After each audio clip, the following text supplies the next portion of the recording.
However, thank you once again for joining in today's session. June 12th, World Day Against Child Labor. COVID-19, though it has benefited or it has brought humanity into a standstill, wonder what is going to happen to our children, wonder what's going to happen, what is the toll it's going to take on our children and the future generations. Out of all of these issues, child labor is one of the greatest, tremendous um, issue that's gonna, social stigma also that's gonna hinder our society. The biggest question is 70 years of independence after post lockdown or post COVID, if we are going to progress or we are going to digress into many other or digress back into post independence. So that's really something that all of us have to think about and work towards this issue. So thank you again.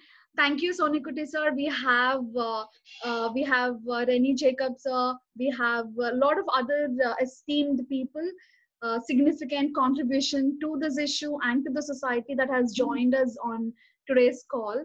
So I would like to request Rennie Jacob from IJM to take this forward. Thank you, Chrysolite. Good to see you all. I just want to check whether Francis Thambi is already there or... Yes, he has joined. He has joined, okay. Sir, I am here. I just want to see. Yeah.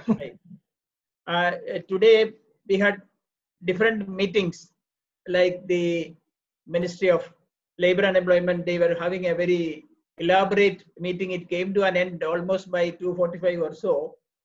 And different states are having meetings, especially by CSCL groups, and this is basically a small group with but leaders of NGOs who can make a difference.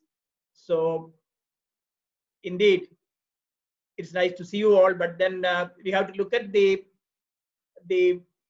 motto: protect children from child labor. More than ever is the context.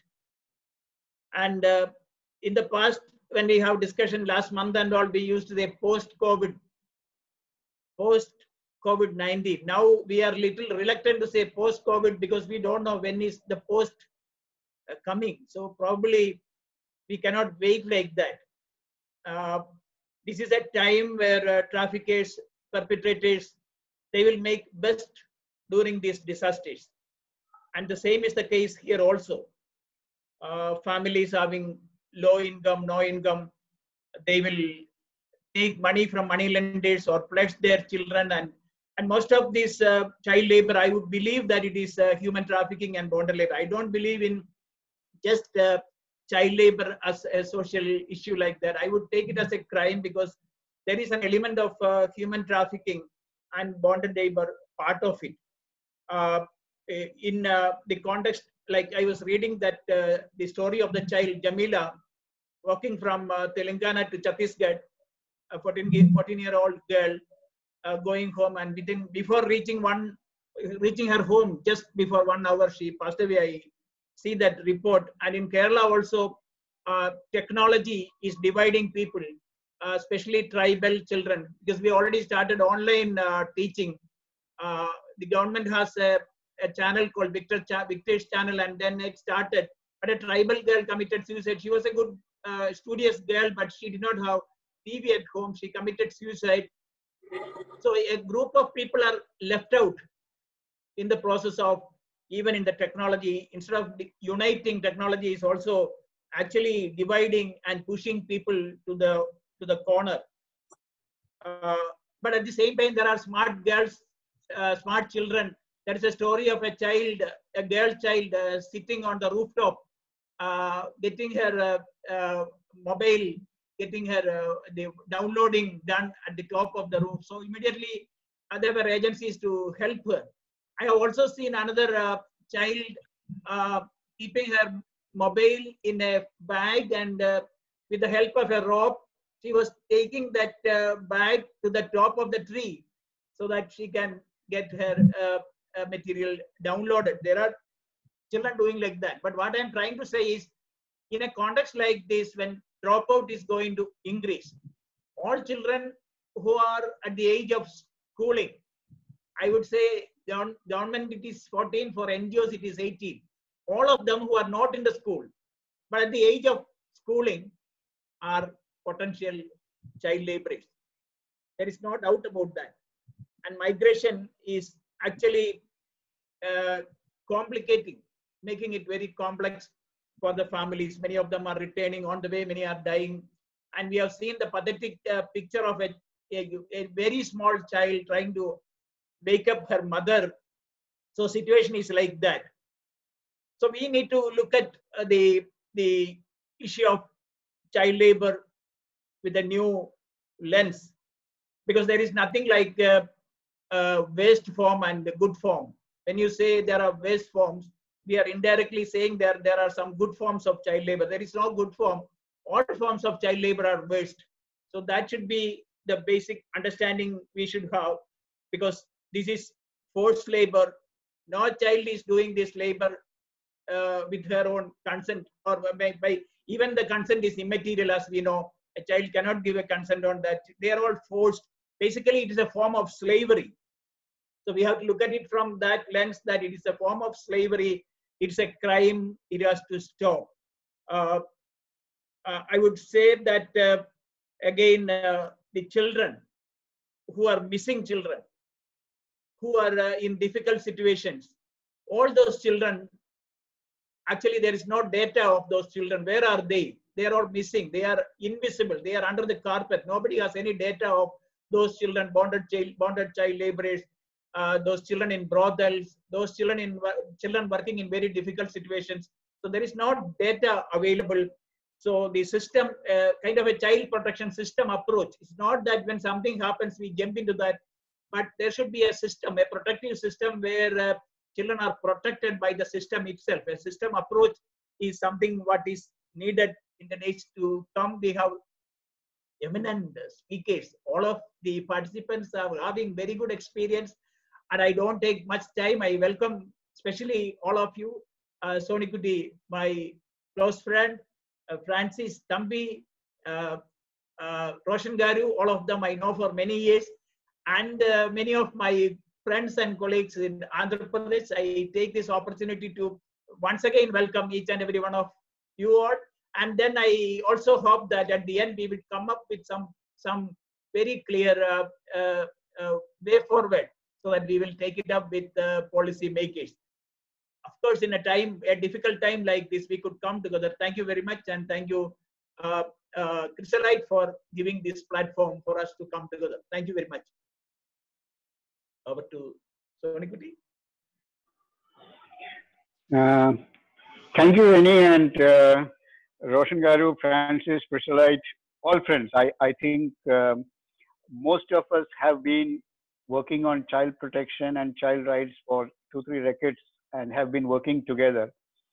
And most of us have been active in campaign against child labor at one point or the other. And never in our history of at least my 30 years of work on these issues, I've seen as many sessions on World Child Labor, Anti-Child Labor Day as is happening today. I personally know of around 18 events that is happening today in different locations, and some of them running parallel to what we are doing. And this clearly shows the increasing global concern and the Indian concern that child labor is going to increase in India. And therefore, it is apt that we really spend some time looking at how to protect children from child labor more than ever now. I think the more than ever is very relevant today. If you really look at what was the scenario in 2016, according to UNESCO estimates, we had 269 million children out of school. And we had, of these 269 million out of school, we had 47 million children in India who do not progress into the upper primary school. And that is been the global scenario. And then what UNESCO says is that we're going to be going on a reverse gear and move 20 years backwards because of this pandemic. Now, that is the overall context. Now, when we start looking at what are the challenges in India for access to education, I think primarily we believe that children needs to be in school, they need to be going through education, and they must have their facilities. And I think we just have one upper primary school for 2 primary schools and one high school for 3 upper primary schools and one higher secondary school for 2 high schools. So which means, like, the spread equal, the numbers which we see transiting to higher education and moving up in India has been low. The scenario is already been bad. And from a situation which was bad, we moved to a situation which is worse. And I think this is coupled with the available infrastructure. What are we seeing around us? We just have 12.75% of schools that comply with all the 10 RTE parameters. We just have 50%, 53, 54% schools with adequate water, toilet, and hand wash facilities in this country. And this is the scenario which is there in school infrastructure and facilities. And this is, like, it's not been something that actually attracts children. It's been something that is perpetually seen to be pushing children out. And for most of us who worked in Andhra Pradesh, the push out factor and is some of the things which we always been discussing about what are the pull factors and push factors. And we've seen that there are more things that will send children out of school. And how are those parameters going to change now? What is the legal framework? Has the legal framework become a little more easier for people to pull children out and to put them in employment? I think that transition of the legislative framework is something which needs attention. What is the transition that's happening in the education scenario? The most interesting part is, like, under the right to education, we had access of children to schools and poorer children getting admission into private schools and getting educated. Now that is till 14 years. After the age of 14 and they move out of the RTE armpit, what happens to these children? Will they be able to continue in the same school with paying the money which other children are paying? I think that's something which is going to be a big push factor to get a lot of these children who are in private schools, who were getting that admission, are using the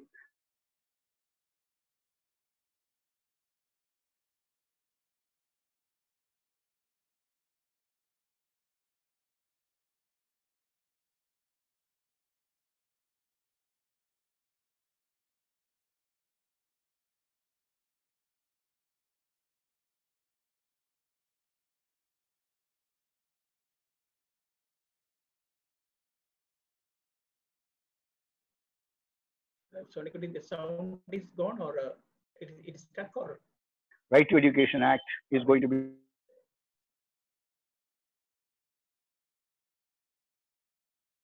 Sonikudi, you are not audible for 1 minute.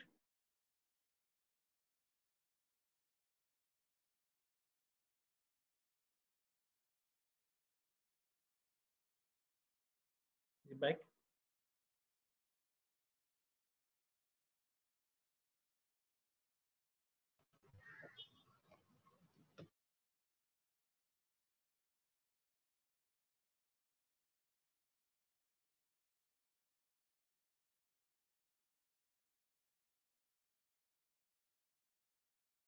Chrysolite, is he back or? Um, that's what I'm trying to figure out. He is unmuted, or I'm unable to see that. It's unmuted. Maybe he has to re-log in. No, I'm fine. I think I'm just getting disconnected. Oh, Yeah. okay. Yeah. Okay, now I it mean, is okay. yeah. Actually, 2 minutes we could not hear you. Okay. Oh, already. I thought I was. I saw you and I was speaking, and No, then I thought like, no, two okay. minutes. You have to go back for 2 minutes. Yeah. Okay. So what we are saying is, at least like we see in states of Andhra Pradesh, Telangana, we have around 30% children who are already out of school and who are already in child labor in 2011 census, which shows that the scenario was already bad. And the global Indian scenario is already bad. And the new legislation of working in farms and working in own house, and this one is made it feasible. There is already an area which is uh, quite weak in its explanation. So we are not very sure what the explanation. I know, for example, the Childline was calling me and saying that we need to have a consultative process. How do we really deal with 14 plus children who are in agricultural labor? Is there a way forward? So that is those are the challenges that is existing. In addition to, I've not gone into the challenges that is thrown by the COVID-19 scenario, the pandemic. The existing challenges itself are unsurmountable. We have a lot of challenges today, and what has happened is like the challenges have been much more in terms of like how do we really look at state action? Has the states have never been open to really pushing an agenda where we are able to make sure that we give that opportunity for children to continue education. There is no support, there is no sponsorship, there are no educational guarantee programs which make sure that every child is back in school. So, in that, we have the added pressure that has come out of the COVID scenario. And I am not going to go into the additional challenges that come into COVID scenario because all of us are in the field. We are all seeing it for ourselves, and we know what is the scene at the field level. Most of us are in the field level seeing this on a daily basis. So I thought like maybe next 2 minutes I'll look at what is it that we can do. Is there anything that we as a collective can do? The first challenge, as I said earlier, is like how do we really look at the number of children who have got admission in private schools under RTE, and who there is an imminent possibility of them dropping out. So this is one area. The second, I think, is possibly following up on every child who is returned home from hostels in these lockdown times, and make sure that we have a mechanism of bringing them back into the school. Now, because of the existing scenario, if more hands come into the villages and farming communities, they might see it as an opportunity. And in COVID times, a good monsoon this year, we're going to have a good monsoon. And that is actually a good monsoon is a very good thing for the country. But I think it actually has got a pull effect to get more children into labor because the labor scenarios have, the dynamics have changed completely in the country. So we really do not know how a good monsoon and good agriculture is going to have the impact. So this kind of a watchful eye of what is happening to these children and how do we make sure that these children get back into education is a high priority. The second area, the third area, I think is like how do we really push for a database of children who have come into the gram panchayats or panchayat levels. Not only the children people who had migrated out for labor and come back with families and children, Also children from hostels, childcare institutions, and everyone who is coming to a locality. Unless we have a localized monitoring mechanism, this does not work on a higher level. So how do we really look at these better usage of the Panchayat Raj systems or Gram Panchayats or whatever is available in different states to look at it as a monitoring mechanism?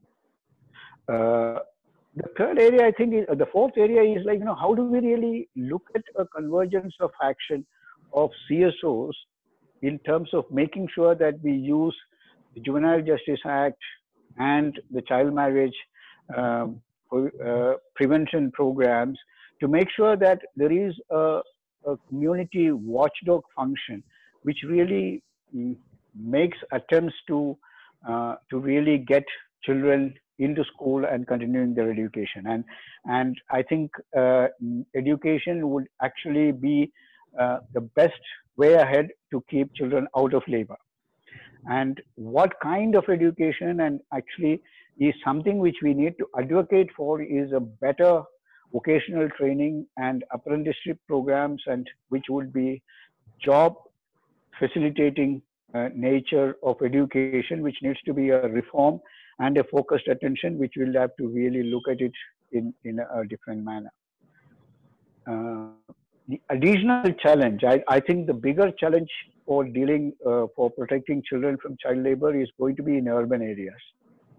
The urban areas, the facilities for education and the access to school in terms of, like, for the general public, and also especially the slum dwellers and all that, is already a weak infrastructure and system, and that is going to be something which needs a lot more of attention. And how do we really look at it in terms of reaching out?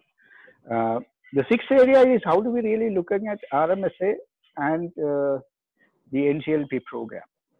Now, National Child Labor Project in this country is, I think, better funded than the ICPS or anything in terms of the resource availability, because it is under labor, and that is an area which needs a lot more attention from CSOs. And how do we really look at using that as an education backup mechanism? Though I personally don't think that NCLP should be there, which should be with education, but since the money is available and they have been doing it, how do we really look at it from that, exploring the possibility of using that in favor of children, and making those changes in NCLP program would be one way. I think the advocacy also needs to go into promoting our distance education, open school, and second chance education facilities, which needs to actually be opened up and give space to more children to come up forward. And I just know, right now I know UP government has come out with a massive social protection program for to deal with child labor. The CM is just, I think UNICEF was working with the CM and this one in UP for the social protection program strengthening. And I think this is another area which we can usually use as a model and work together as a collective to really look at how do we move forward. I believe that CSOs and the collectives have a very strong possibility of being the mirror holder to the government.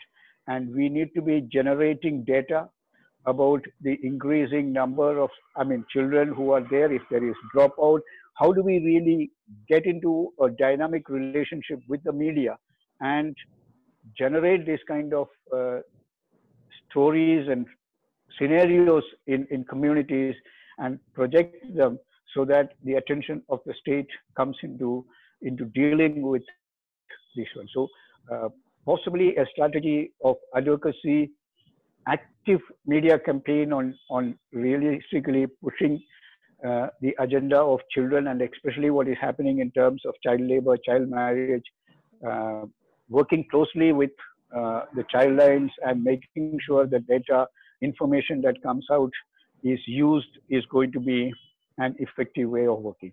Our partnership with uh, the commissions is going to be critical. Our partnership with the judiciary is going to be critical. We've seen that the Supreme Court yesterday have given guidance on because of the Tamil Nadu incident of one children's home having 35 children affected uh, last day for yesterday. The Supreme Court has come out with guidance on these. So there is a window of opportunity with the judicial interventions and the commissions and others using the media also proactively, which would give us a possible way ahead. And I think it is going to be more of collective thinking and strategizing that will help us to move forward. Over from me, and thank you so much.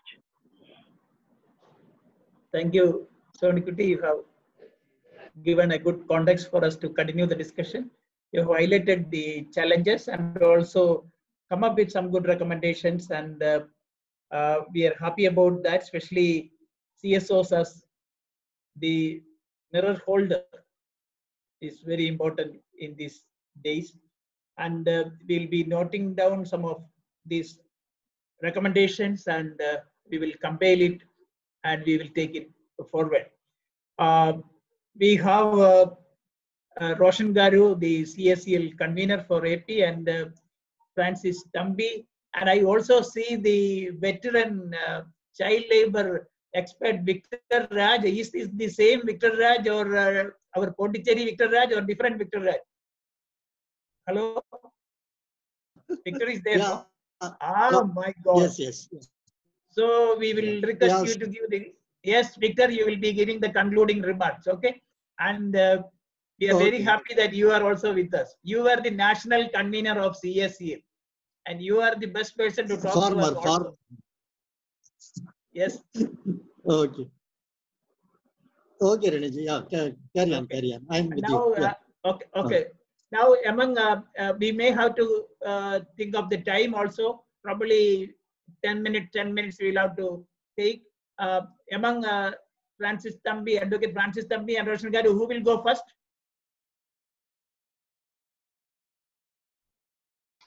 Roshan sir, మీరు చెప్పండి. Francis. Roshan. Okay, Roshan Garu. Roshan Garu. Right, sir. Right. Okay, I'm here. Yes. And we'll limit it to 10 minutes, sir. Fine. Okay. Thank you, Reneji, and Sonikuti ji, Victor Bhai, and yes. Chris Clare, and other friends, Hari and other friends. So good evening, and we just had our program here in Guntur, commemorating the day against child labor, where we had the labor department and all that.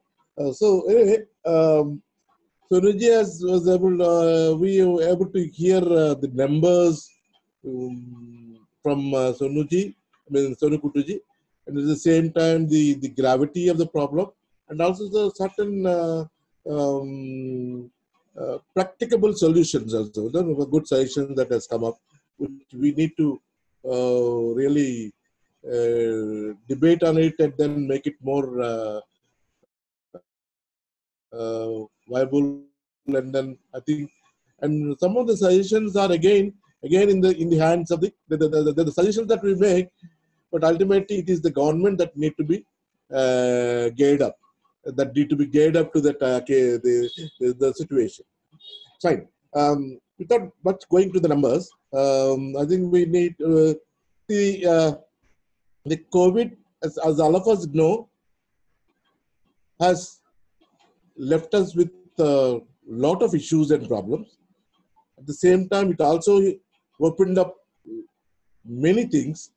One thing that I think we should recognize is many institutional gaps that were there till today, we are able to recognize those institutional gaps because those gaps have become part of the life. Like we are talking now today, we are not now talking about living with COVID. Similarly, we have been living with those gaps both in government and non-governmental because we experienced that it is not much to be done. But those gaps now have become, I mean, we are able to see them from a lens, lens, microscopic way of looking at things. Like, for example, say one small example about migrants. Though there are so many studies at different levels, we never had thought of the magnitude of the problem until they started walking on roads. So, see, and at the same time, all these migrants are not just individuals. There are families. Families having women, families having children.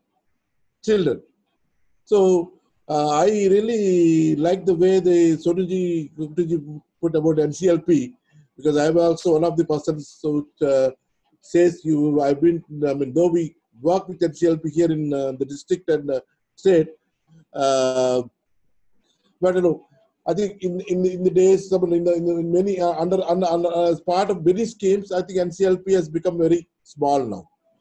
But now with this COVID situation, it is high time that NCLP is rejuvenated, widen its mission, widen its scope, and widen its operational mechanism with a appropriate kind of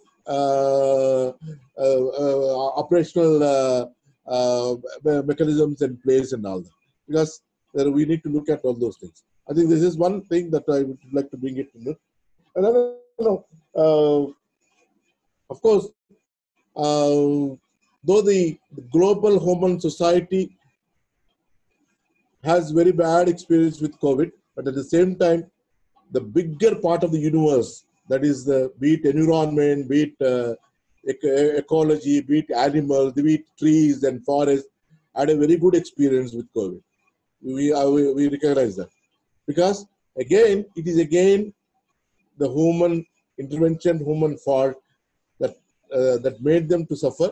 And now, for about 3 months or so, the part of the universe, that is the ecology, has enjoyed their full freedom without any human intervention. No traffic, no pollution, nothing. So, in the Paris Convention on sorry, the ecology and environment and all that. I was also thinking about the environment, but more than whatever they planned, more than the plans and more than the money they were planning to spend or already spent, COVID within 2 months have achieved those goals with respect to ecology and environment, right? So, including your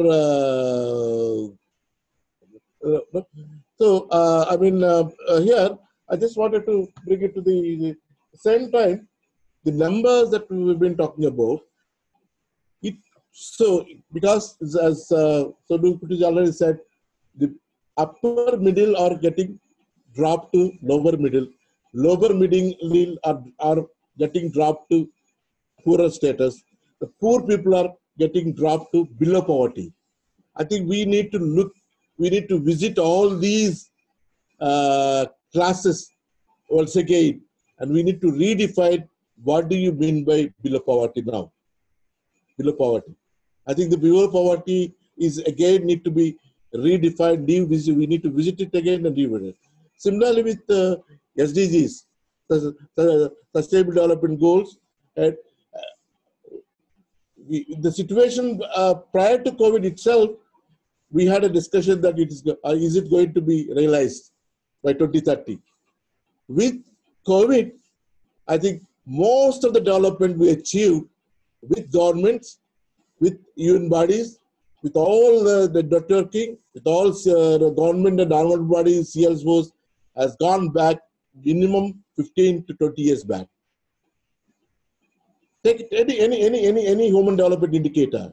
Take it any human development indicator, be it health, be it education, be it women's focused issues, any development indicator for that matter, women development indicators in particular, it has gone back 15 to 20 years back. I think we as the people in the helm of the files and people at different levels, including the government, we need to revisit all these, be it sustainable development goals, be it UNCRP, child rights and all that. We need to revisit and redefine and see that, and also the timeline. See, so we have now to start. As Rini said, it is not post-COVID at all. Post-COVID, we do not know when it is going to be post-COVID, because scientists and everybody says, the economy says that we need to live with COVID. We don't know whether 1 year, 2 years, and whatever, we don't know. We don't know. It could be post-lockdown. Even the post-lockdown situation, what is the situation going to be immediately after the lockdown? Post-lockdown, immediately after about 3 to 6 months. After 6 months of post-lockdown, what is going to be there? I think even the strategies that we have been talking about, even the mechanism that we are trying to improve upon, need to be dynamic enough to suit to that situation. It is very difficult to just to say because of COVID it has happened, so we have a ready-made solution. It is not going to work like that. I think those situations, those strategies, those solutions have to be highly localized, highly regional, and also, of course, there are things that we need to talk about in general also. In general, and Rini, I don't know. Sorry, Rini, do you have time? Some more time? I don't know. I've not looked at it.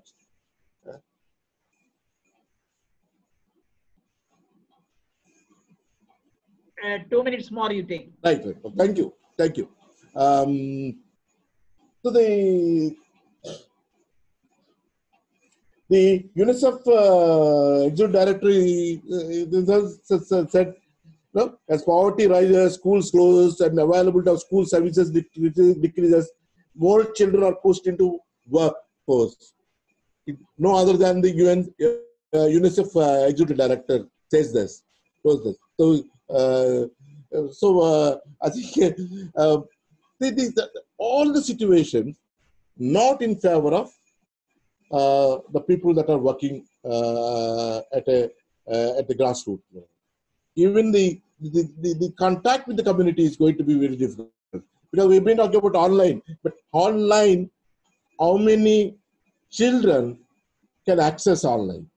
How many children can access their learning? So is it an appropriate, is it only solution that we have? Is there any other solution that will reach the children? Because no one behind, no? Reach no one behind, reach everyone. Leave no one behind. Leave no one behind, right? Leave no one behind. So what is the appropriate strategy to realize leave no one behind? Because we've been talking about, I don't know, maybe you're talking about corporate schools. Maybe you're talking about the communities that can afford.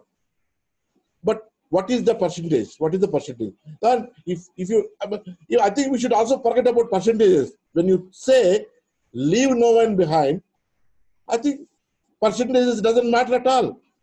It should be 100%. It should be 100%. So what is the different mechanisms that we can think about to reach every chain? So I stop here. Thank you.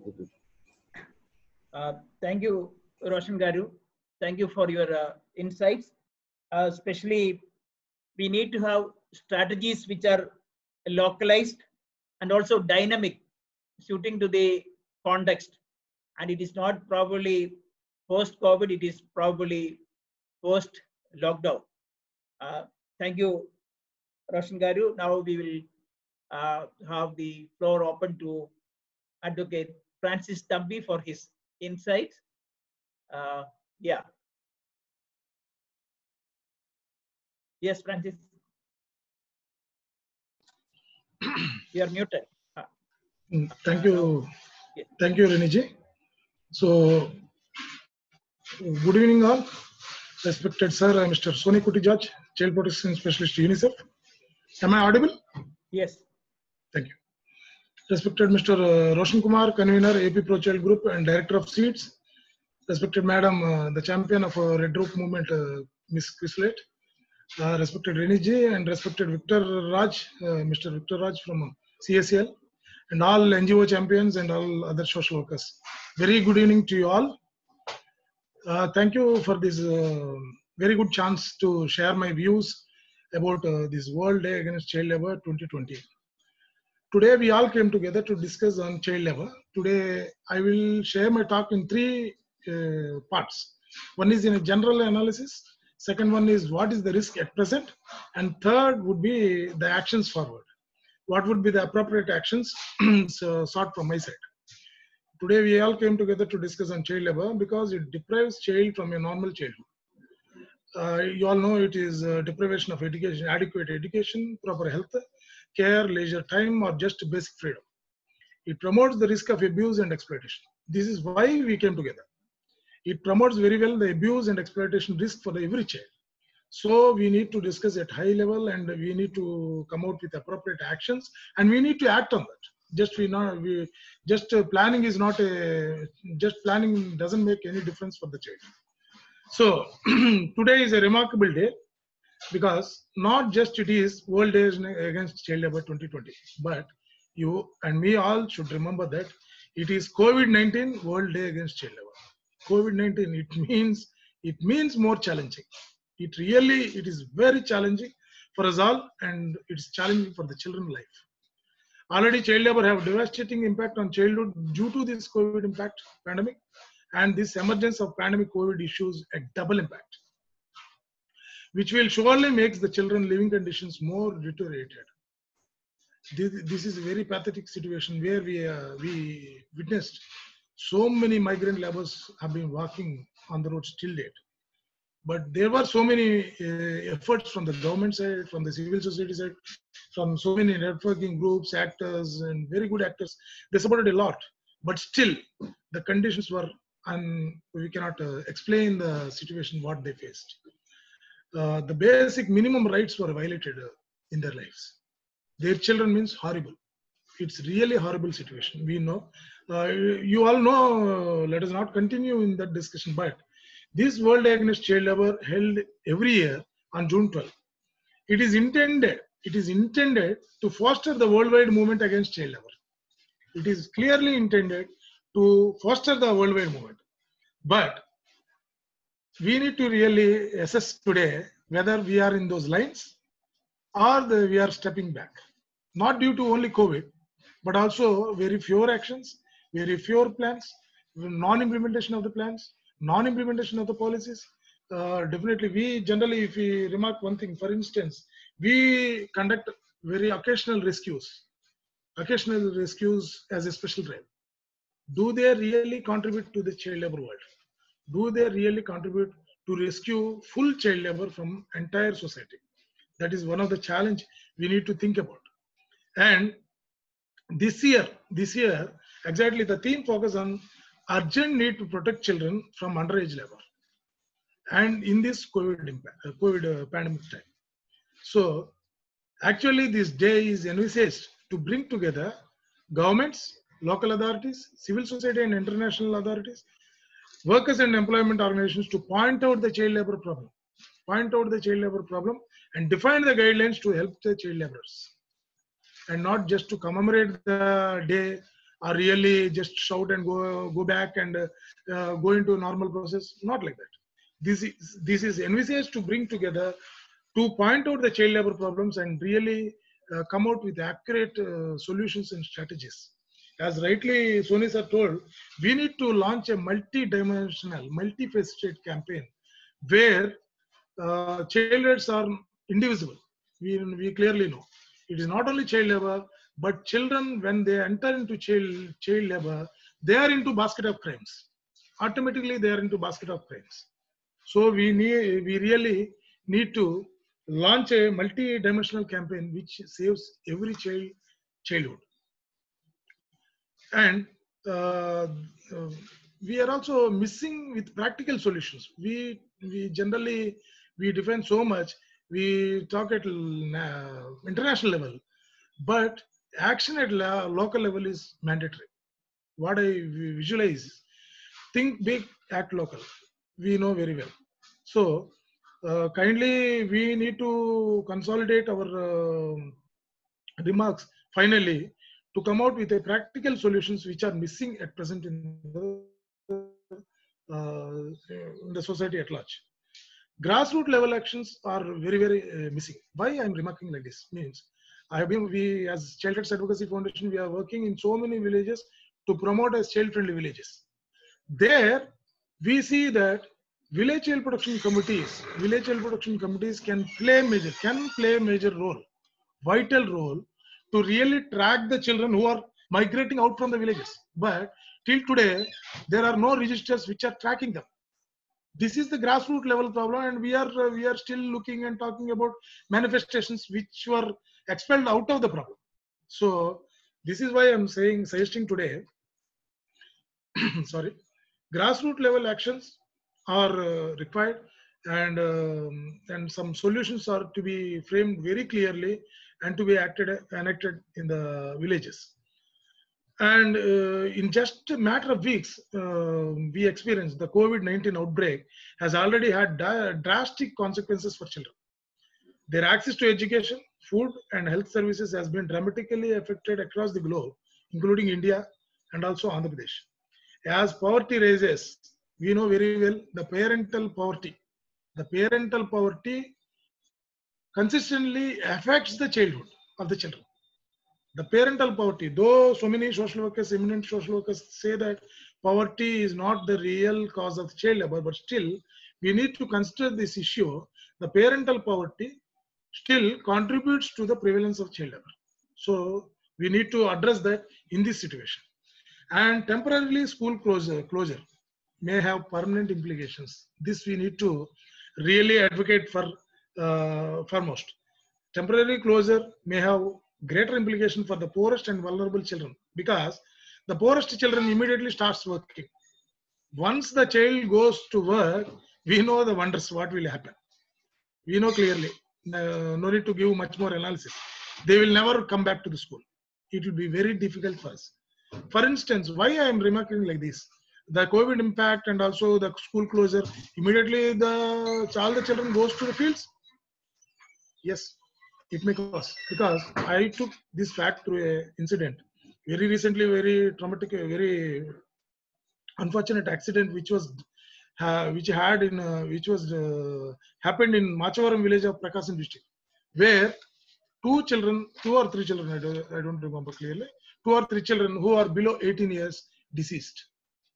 The tractor after working, they are coming back to the home, they hit an electrical pole where they got electrocuted, and after that 3 children died. So they were 18 years below. By this incident, I clearly get educated that children are pushed to child labor because of this pandemic. So next, if you discuss, the United Nations declared 2021 year as International Year for the Elimination of Child Labor, an effort to eradicate this form of abuse and exploitation. It is a milestone in reaching the Sustainable Development Goal of Target 8.7. The emergence of COVID-19 places these goals into great peril. It is not possible.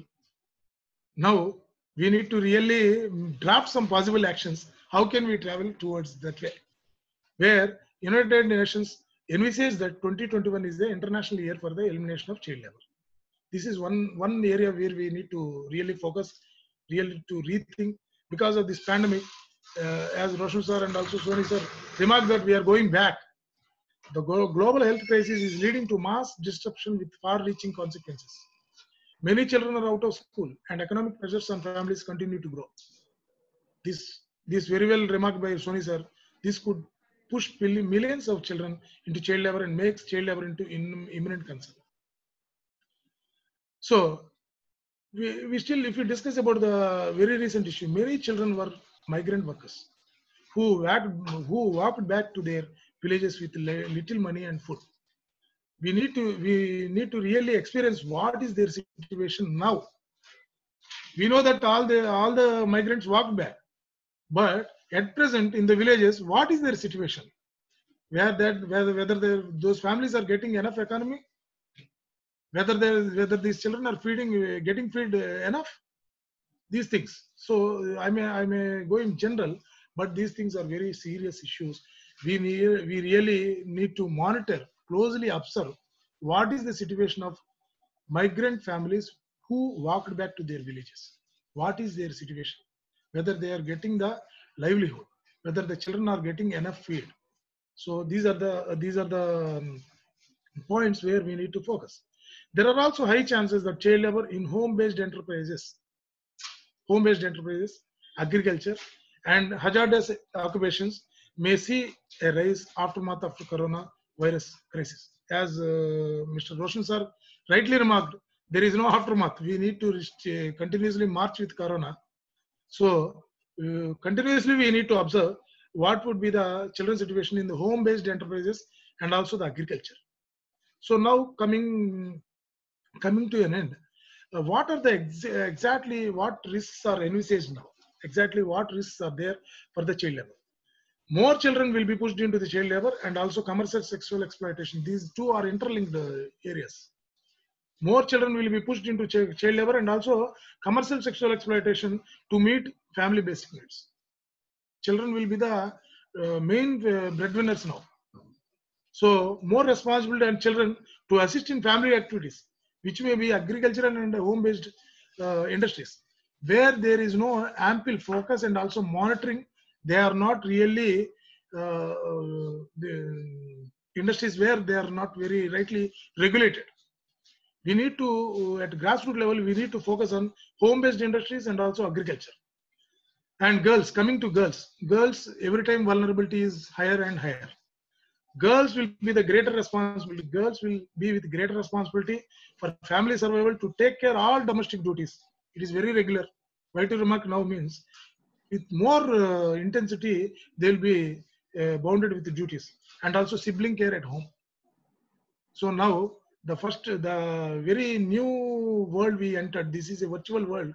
We are not connected at all to each other in the communities, in the villages also. So now we need to really think about gender now. It is reinforcement of traditional gender roles. The girls will be again reinforced to take up traditional gender roles. Nowadays, the girls are coming out to get well educated and to go into well done professions. But this COVID pandemic is going to result to move and promote to reinforcement the gender roles. Please be cautious or focus on it. Child marriage, though child marriage is not a current topic today, but this is interlinked to the child labor. Child marriage increases as a survival strategy of the family. Immediately, the families we are working in the child-friendly villages, where the villages in the vicinities, in the adjacent to those villages, so many incidents are coming up today. They are saying very soon we should marry off for my children, because due to some superstitious beliefs that and also the health risk they are facing nowadays. So these survival strategies will come up in the families. So child marriage is probably increasing, and the governments. I need 1 minute. Yes. 1 minute, okay. 2 minutes. 2 minutes. Thank you. Am I audible clearly? You can keep that mouthpiece little more closer. Okay. Yeah. Thank you. Sorry. The governments, I need not criticize. I really need to appreciate all the governments.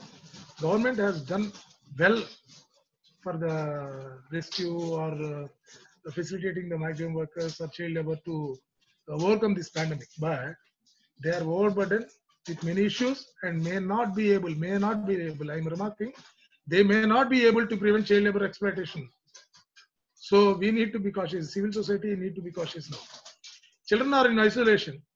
As rightly Soni sir remarked that we also need to take conscience about the child care institutions and also other parts. Children are in isolation and they are not accessible to their caregivers, and they are also disconnected from other support groups. They are clearly disconnected from the other support groups. So nowadays, see, in Bal Panchayats, we run so many Bal Panchayats in child-friendly villages, and we made so many village child protection committees functional. Children are not getting connected. They are not access to these groups. So we assume so many issues will be reported very soon.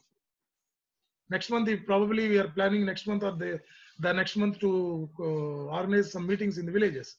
Children will come up surely with so many abuse incidents in their families or neighbors. We must get connected. So, my dear all civil society agents or eminent social workers, I give a call to really get connected with community groups, remotely or in any other way. So, get connected with them.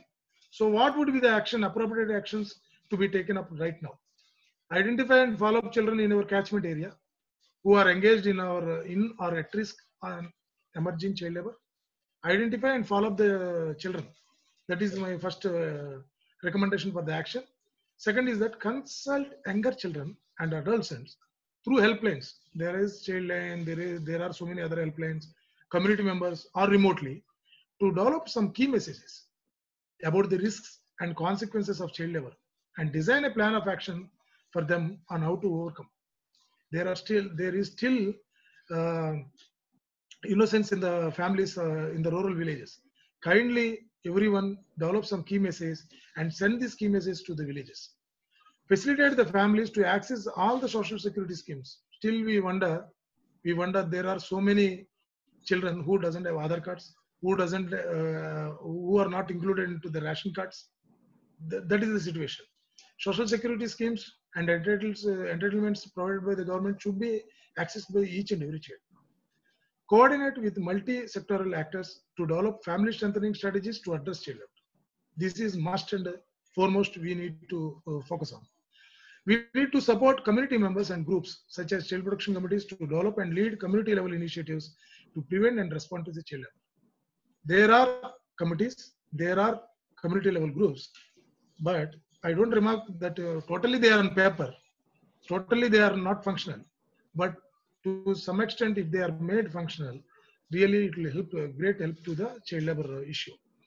And finally, assess and build capacity the community level protection actors and systems to engage in efforts to prevent and respond to child labor. There are so many people who are interested to come out and support the child labor eradication issue. But we are missing. We are unable to train them. We are unable to identify them. We are unable to promote them with very good key messages. Please, kindly, we need to do that. And finally, prevent family separation by addressing priority health and food security and livelihood needs of the families. And I think I made it in very general and vague way. Thank you all, and thank you for giving me this opportunity. Thank you, Francis Thambi, for a very insightful talk. You have highlighted the issues and a lot of recommendations also you have come up. And I am very happy if you could share your notes with us so that we can compile it, all of you who have come up with some notes, because I know that you are all prepared. So it will be good for Chrysolite to compile it, and probably CSEL will take it forward. But something like the grassroots level actions is very important that you have highlighted more. I think that's very important, that the database part, the strengthening of child protection units at the village level, those are going to be very, very important in the days to come. Thank you, Francis. Now I request Victor Raj. Yes, good afternoon. Please, Victor Raj is from Pondicherry. He leads the HOPE Foundation, or HOPE. Yes, you may say that. And then he was the national convener of campaign against child labor. The former campaign leader. So I would say that from the NGO world, he is one of the stalwart to talk about child labor. So basically, we would like you to focus more on the way forward. We are aware of the challenges and problems. Yes, yeah. Always we discuss that. Actually, we know that, but we want to have some more some insights on how we take it forward, especially in a context like this. What are your suggestions? How we will take it forward? Help us to understand that scenario. Thank you, Victor. Thank you. Good afternoon, friends, and especially special wishes to Sony George, Roshan, and Advocate Francis Thambi, and Christolite, who recently got in touch. Also, all other friends. Yes, we all know, all these problems, especially it has been aggravated due to this COVID-19, because the family's economy is in bad shape, the industry's economy is in bad shape, and the country's economy is in bad shape. So everybody will tend to put the burden on children to get out of these laws and other financial problems, and also to lure the other industries from China to. That's why they are relaxing all the labor laws, which are, in turn putting the difficulty on the children. So I will directly go to the possible solutions. And also Advocate Francis Thambi already mentioned a lot of grassroots level measures and also the grassroots level structures which are available. So right now, throughout the country, there is CWC, JJB, and Childline. Childline was functioning even during the lockdown period. And there is also SJPU. And apart from that, in Tamil Nadu, we have even village level Child Protection Committee and block level Child Protection Committee and district level Child Protection Committee. I don't know whether this exists in AP and Telangana. So, but here, all the district level forums which I mentioned earlier, they are all functional. But the forums which I mentioned about village level and block level, they are, just in papers right now. Otherwise, there will be 12,500 village level Child Protection Committee. If everything is vibrant, definitely we can achieve a lot. So these type of grassroots level structures should be strengthened. And also, everybody know about the efficiency or the inefficiency of the CLPRA for the past 30 years, and also for the past 4 years, we have an amended act, which is also not effective. And you all, we started with the reference to the 12-year-old girl child who, the girl child laborer, interstate migrant child laborer who was walking from Telangana to Chhattisgarh. So that has brought to light that we cannot, fool ourselves saying that there is no child labor. Mr. Soni also mentioned that, it's prevalent everywhere. Actually, Kerala is supposed to be the state where there is less child labor, and even in Thrissur, we have child labor, it is 7.7%, and Peran district in Nagaland is supposed to be having more number of percentages, roughly 37%. So there is no child labor free district in the country as of now. That can be very clear. So, as I mentioned, these two legislation, even the old act and the new act, they have failed to curb the child labor or abolish child labor. So definitely our advocacy has to be strengthened at the top level to bring in stringent legislation to ban all forms of child labor up to 18 years. And I think Roshan also mentioned about and Advocate also, this target 8.7 in SDG. That has to be highlighted to justify our demand also. But CSEL has been demanding this for the past 25 years. But we didn't have the support of all the child rights activists most of the times, because they tell me, we will bring in legislation first for up to 14 years and things like that. There were difference of opinion. But right now we have, same opinion, because by the year 2025, we have to ban child labor in all forms. And Mr. Soni also mentioned about the implementation of the RTE. Even after 10 years, the situation is only around 10 to 11% of the schools are RTE compliant. So even if we start the complete ban measures now, it will take another 10 years to achieve the goal of complete, even to, 10, 20% to achieve, another 10 years. So the demand has to be strengthened, and we have to work from at the middle level at the state. We have to pressurize the state to fill in the vacancies of all these child protection structures, the DCPU, CWC, and unfortunately in Tamil Nadu, even the SCPCR posts are vacant for the past 4 or 5 months. So this has to be done at all the levels, from central level, yes, strong legislation, at the state level, filling up all the structures, and at the grassroots level, the convergence is very, very important at the grassroots level. And during this pulse polio immunization, you must have seen the level of convergence, which it is possible to be done. Whether it is a school, whether it is an Anganwadi, whether it is a bus station or railway station, even in toll gates, we can see the people standing with the pulse polio drops so that all the children are covered. Similarly, this effort of banning child labor and abolishing child labor should be taken at all levels.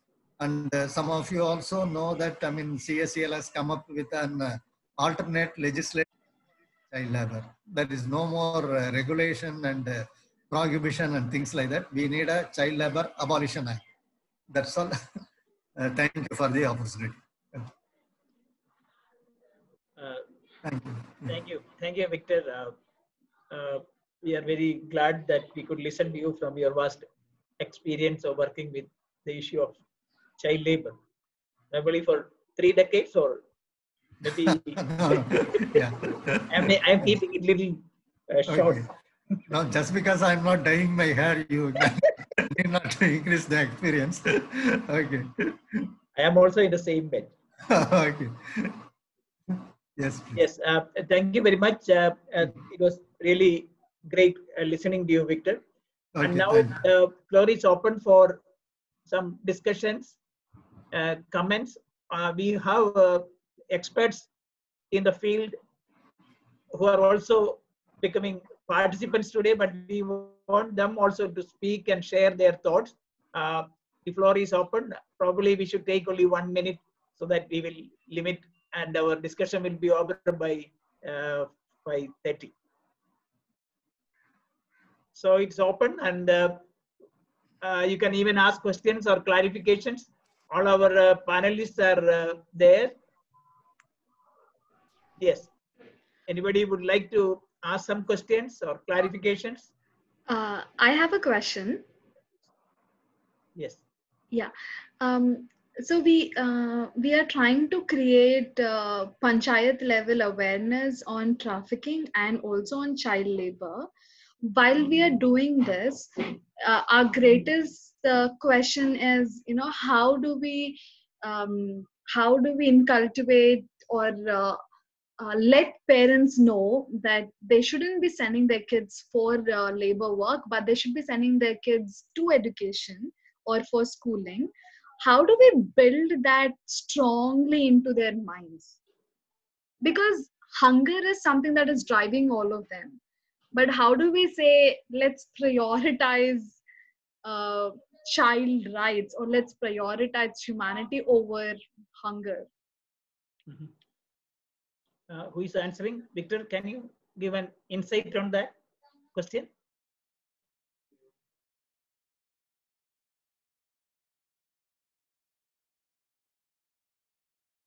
Yes, Victor. You are not mute. You are muted. Okay. Crystal, can you kindly repeat the question? I didn't get it fully. Yeah. Yeah. So I was saying, we would like to do panchayat level awareness on human trafficking and child labor. Yes. So while we are doing that, how do we build this strongly into parents, saying that, hunger is the issue, but let's not prioritize it over child rights or child freedom or humanity.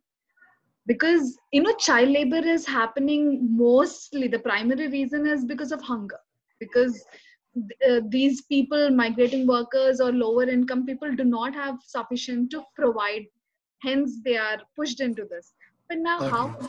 how do we actually tell them that let's Yes. think beyond hunger? Okay.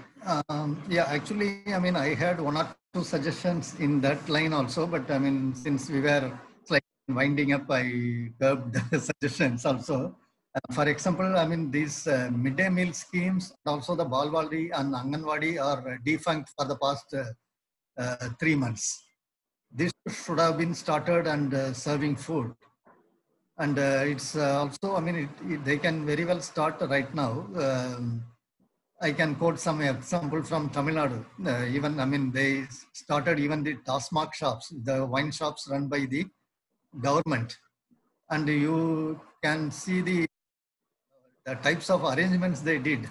No, like, I mean, from 10 o'clock to 11 o'clock, it is for the senior citizens. From 11 o'clock to 12 o'clock, it is for the people between 40 to 50 years, like that. So similarly, to avoid the crowd and also to keep the physical distance, we can very well have the midday meal scheme and also the Anganwadi and Balwadi running, so that the no family or at least the children, they don't starve at different timings. And also the right now, I mean, Telangana was the first to abolish this 10th standard exam, I think. And though the exams were, I mean, abolished, I think we can start the schools now, at least for the high school level and higher secondary school level, because the dropout is mostly prevalent in those level, and they can regularly go to the schools and avail the midday meals also. And also slowly we can go for middle school and then primary schools. That is this one. And right now, I mean, after the now, I mean, they are telling that the lockdown is over or it's an unlocking period and things like that.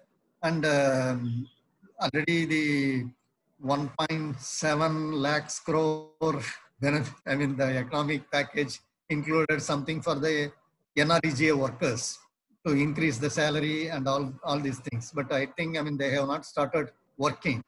But right now, since the unlock has been done, the people can be given the 100 days employment, and then so there is no more, I mean, starvation. This is my immediate response. Thank you, Victor. And we have a question to Francis Thambi. This is from Anuradha Garu. Highlight more on the local community level action, grassroots level action, which Thambi Garu was talking about. She wants to have little more reflections, little more ideas on that part. Yes. Yes, Rini sir. Anuradha madam, thank you for your question. Little more sound. You can speak little more loudly. Yeah, thank you, Rini sir. Thank you, Anuradha madam, for the question. And here I want to highlight two issues. How can we really sustain or build a very strong movement at grassroots level is child participation is one strategy. Child participation. Every village should have a Bal Panchayat or a child club or a Bal Sangha, whatever name we give. Every month they should come together. They should discuss on the issues. They should really draft some solutions. They should come out with some actions. This is where we can really provide some solutions. Second is that there should be definitely an adult support group for the children, because when the children come in forward to some sort of actions they plan, the adults sometimes the adults may suppress it. So in every village there should be a adult support group. It may be called as village child protection committee. Andhra Pradesh have every village child protection committee, but it is comprising more over with all the local officers, but not exactly like that. It may be like a adult support group. Every village should have one children group one adult support group. It should be continuously educated. It should be continuously informed. It should be continuously meeting, and it should be continuously doing some advocacy. This is the only key how we can really get some solution. As already, I will also would like to answer Ms. Chrysolite asked that how can we really teach the families? No, we should come up with some strategies or some IEC materials or somehow some visuals or something like that, and really educate the community level support groups such as child groups and also the adult support groups. They will carry forward, because see, for example, today we are away from the communities. Today, right now, we are away from the communities, but the communities or the villages are there only. If until today they were educated, they can clearly respond. That is my prescription for the this grassroots level empowerment. Thank you. Okay, this is Roshan. Rennie, your mic is muted. Roshan Garu, are you going to add to the point? Yeah. No, it's not actually answering. This is I'm trying to respond to Chrysolite. Okay, Chrysolite. Okay. Right? Chrysolite and also to Anuradha. Just to add something. Yes, please. I think Victor rightly also mentioned about our polio experience. No, polio experience. It's a very successful campaign. The polio work, because of supply chain effective supply chain management and also human resource management. And mostly it is successful because of the ALMs, ASHA workers, and Anganwadi workers, because everyone takes responsibility to reach out every child, be it at home, be it on street, be it in railway station, be it on bus station, be it on streets, anywhere. They are at a saturated mode. They do it.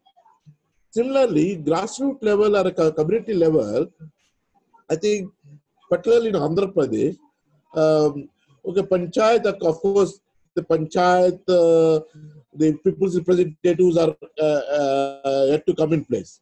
Of course, once they come in, I think we can think of sensitizing them and capacitating them and all that. But meanwhile, we do have the gram, village and ward secretaries now. And every 50 houses, we have a government kind of delivery mechanism. I think we also need to bring in the factor of child rights, be it child marriage, be it child labor, into their system. You need to systemize, and institutionalize those systems to see that child rights from all aspects are protected at a village itself, at their home itself, in the street itself, in the school itself, in the Anganwadi itself. I think I was also the other day I was talking about child marriage. See, most of the child marriages, at least whatever is been reported, whatever is reported, we all of us know it is less than 20%. Around 80% go unreported. But even those reported, most of them are known to us, known to the system, child protection system, mostly through peer. Yes. The peers. Well, what I mean to say is, usually the girls at village, they share their good or bad with their friends, because schools are open. So though the parents feel it is very confidential, but it is known to the other children.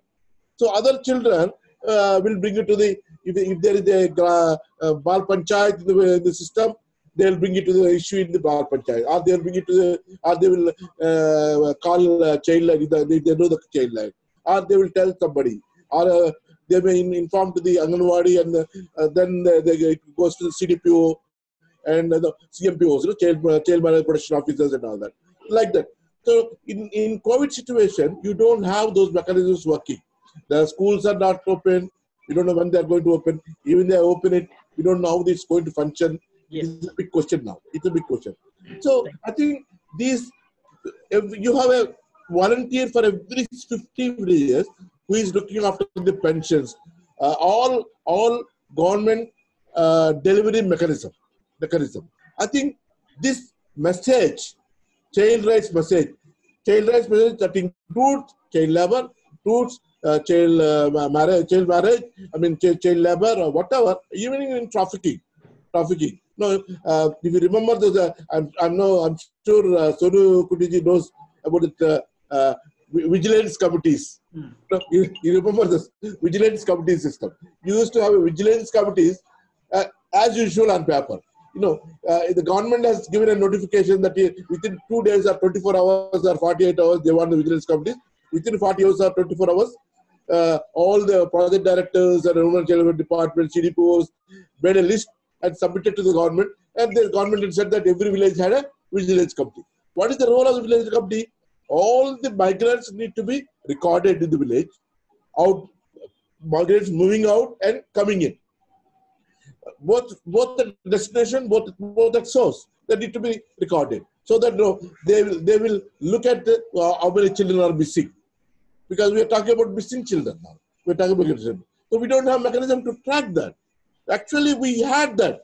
We had the vigilance committee mechanism in the form of government orders itself. It is not functioning now. It is no more at all now. At least now under ICPS system, you have these village child protection committees, Even it is also running in the same manner. Like even you go to the village and ask them, nobody knows who is a member of the village child protection committee member. Even you ask the member themselves, they don't know whether they are the member or not, because their name is just taken the card. So I think these systems are to be utilized. These systems are to be brought into the mainstream. Though they feel that they are the mainstream, but from many point of view, whatever the points that we have been discussing, they are not into mainstream. We need to bring them into mainstream and utilize those existing systems, and expand their wings, provide lot of knowledge, provide lot of information, provide lot of input, provide facilities to them for them to function. Thank you. Thank you, Roshan Garu. And we have William Christopher raising his hand. William, yes, Rennie, from IGM Bangalore. Yes. Rennie, I've been working for the last 27 years in Karnataka with children and women as well. And now for the last 8 years, I'm with IGM Bangalore. So my experience working with these children, we have actually forgotten one set of children, those who have been completely neglected and which is not concentrated at all.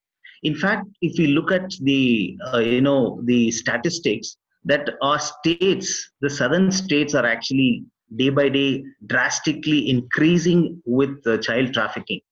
And in Karnataka, yesterday we rescued around 10 bonded laborers, after which we have found 4 children.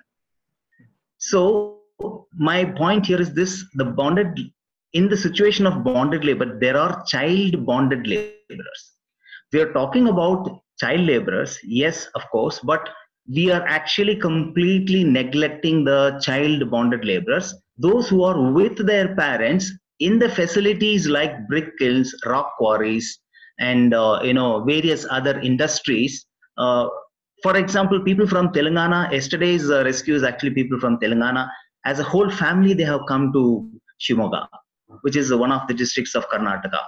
And the children are dependent on the parents. Now, what all the IEC materials or the children's club or community club, all this which we are talking about, whether it is vigilance committees or children's club or it is children's panchayat, whatever it may be, everything is which is the children are visible in the outside world. But what is our concern regarding the children, those who are isolated, those who are actually hidden? And there are many. I have seen myself, there are many garment factories. We had around 199 young girls who actually came from Odisha to Doddaballapur in Karnataka, and they were actually confined in that factory. They were not allowed to go back, and they are young, trained girls, very young girls. So what is happening to them? How are we ensuring? These are all some of the things that we need to look at. How do we ensure that the hidden areas are being met and they are informed about this? So I'm also thinking in the other way. The children actually, when we worked on National Movement of Working Children, it's a national level movement. Since 1997, we organized that and worked. When I was in World Vision Training, the children said, "See, you people are discussing about us without involving us. How do you involve us to get to know what do we need? What are the changes that we need? How are we going to, look at that? Is there a way that we can look at how do we make a participatory, democratic decision on children, with the children, by the children?"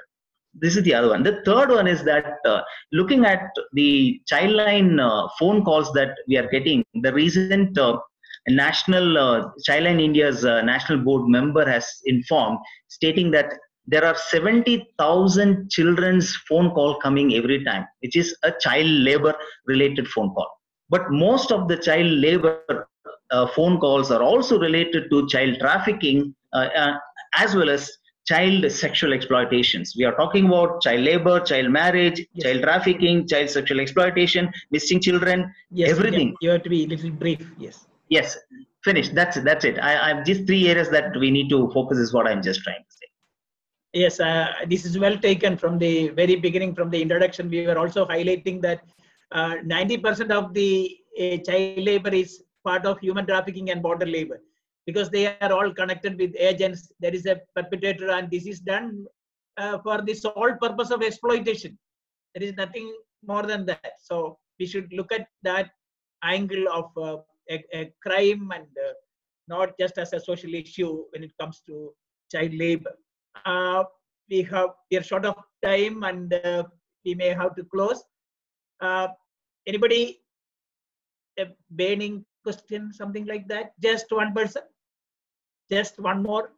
Any comment?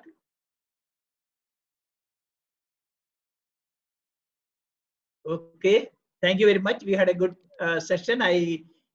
Over to Chrysolite to propose a vote of thanks and your concluding thoughts. Thank you everyone for those lovely insights. Especially thank you Rennie sir for moderating it, for Soni Kuti George, for Roshan, for Francis and Victor for giving your experience and practical insights on how we can battle this and together how we can overcome this issue. It's really humbling for us that you, all of you, in spite of your busy schedules, you could take time out for us and share your thoughts with all of us, enlightening us. So thank you so much. It really means a lot for us, because you experts, out of your decades of experience, sharing those little tiny bit with us, boosts us to do much more for what we are called to do. So thank you so much. Thank you everyone for joining in. For those that are not on our WhatsApp group, can I request you to send us a message on this number, and then we will add you onto the WhatsApp group to see, to be connected and to have updates on our upcoming programs and schedules. We hope that you will take the lead in compiling some notes and sharing it with us. Yes, and all the speakers also may give a gist of their thoughts so that we can compile it. And I would suggest that Roshan Garu, as part of the CSEL campaign, should take it forward. Thank you very much. Thank you, Chrysolite, for giving this platform. Yes. Thank you. Thank you, everyone. Thank you very much. Thank you, everyone. Have a good day. Okay, nice catching up with all of you old friends. Yeah. Okay, thank you for good seeing you, Victor. Thank you. Yeah. Thank you, Soni Kuti, for your time. Reddy ji, Thank you so much. Reddy ji,